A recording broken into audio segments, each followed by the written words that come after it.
Halo semua, hari ini saya dan teman-teman kelompok 3 belajar mengenai analisis isu kontemporer. Apa sih analisis isu kontemporer? Analisis isu kontemporer merupakan kajian dari permasalahan yang terjadi dan masih berlangsung sampai sekarang, atau segala hal yang berkaitan dengan saat ini.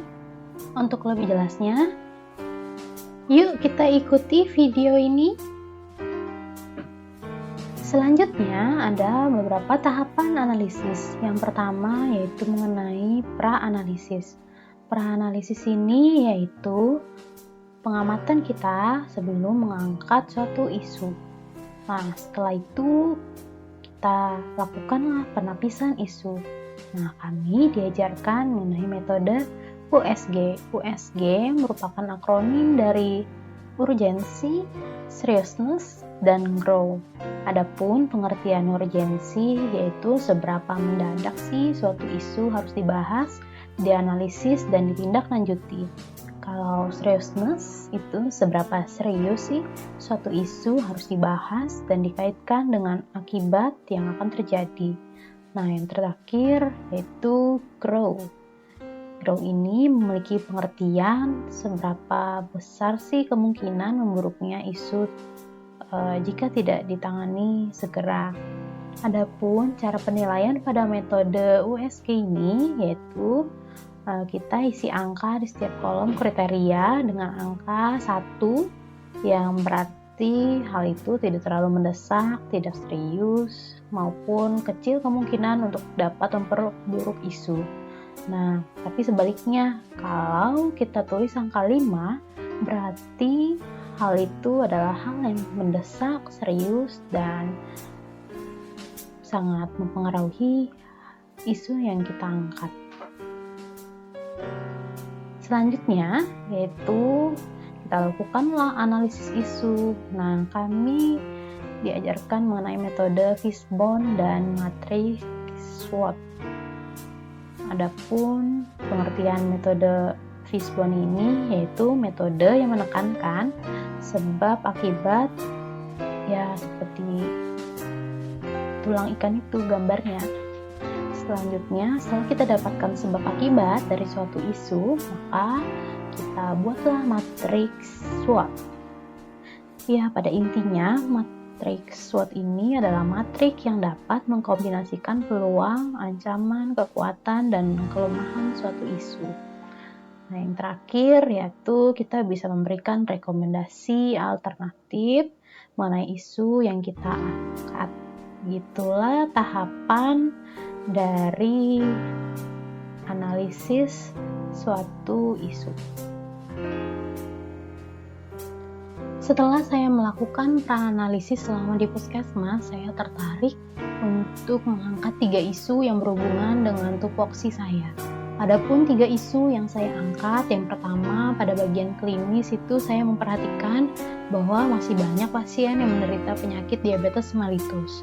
Yang kedua, pada bagian pengelolaan sediaan farmasi, alat kesehatan, dan bahan medis habis pakai atau yang biasa disebut BMHP, distribusi obat juga belum sepenuhnya efektif, dan juga dengan berhubungan poin ketiga, masih terdapatnya obat expired yang terdapat di posyandu atau posbindu. Setelah kita melakukan pra-analisis, selanjutnya kita gunakanlah metode USG. Nah, di metode USG ini kita tinggal memasukkan angka-angka rank antara 1 sampai 5.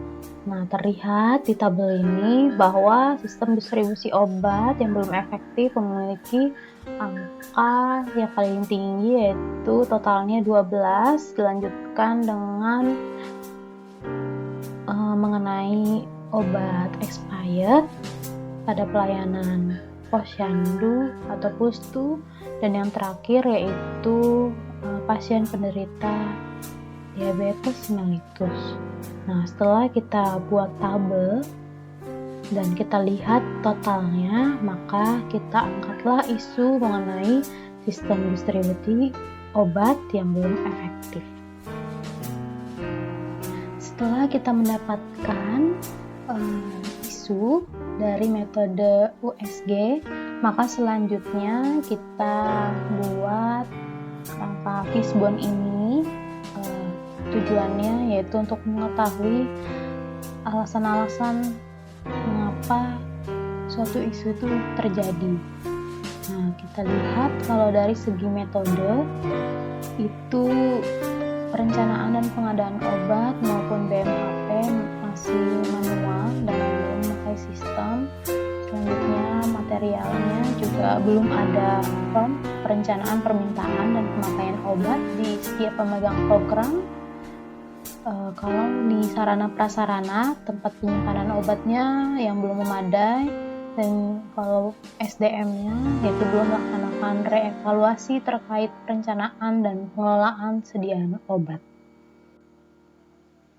Ya, kerangka fishbone sudah dibuat, maka kita bisa membuat metode SWOT. SWOT ini akronim dari Strength, Weaknesses, Opportunities, dan Threats. Strength, kekuatan. Kalau di kasusnya ini, terdistribusinya obat dengan baik kepada setiap program, serta jumlah pada kartu stok itu sama dengan jumlah obat yang tersedia. Weaknesses, kelemahannya yaitu belum ada form perencanaan, permintaan, serta pemakaian obat di setiap pemegang program, dan serta kesediaan petugas untuk update data stok obat. Opportunities itu kesempatan sosialisasi kepada setiap pemegang program, dan threats itu ancaman kekosongan stok obat serta terdapat stok obat yang berlebih.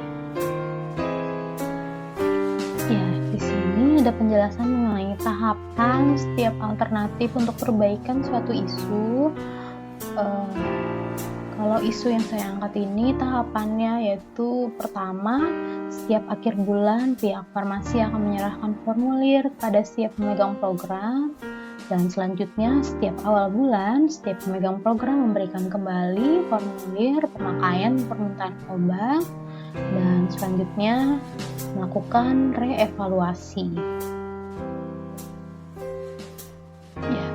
Tujuannya buat apa? Ya supaya sistem administrasi teratur, ketersediaan obat memadai untuk setiap program, dan yang terakhir pihak farmasi juga tidak tergesa-gesa dalam menyiapkan obat, dan pengelola program juga mendapatkan obat maupun BMHP sesuai dengan perencanaan. Sekian presentasi dari saya. Terima kasih.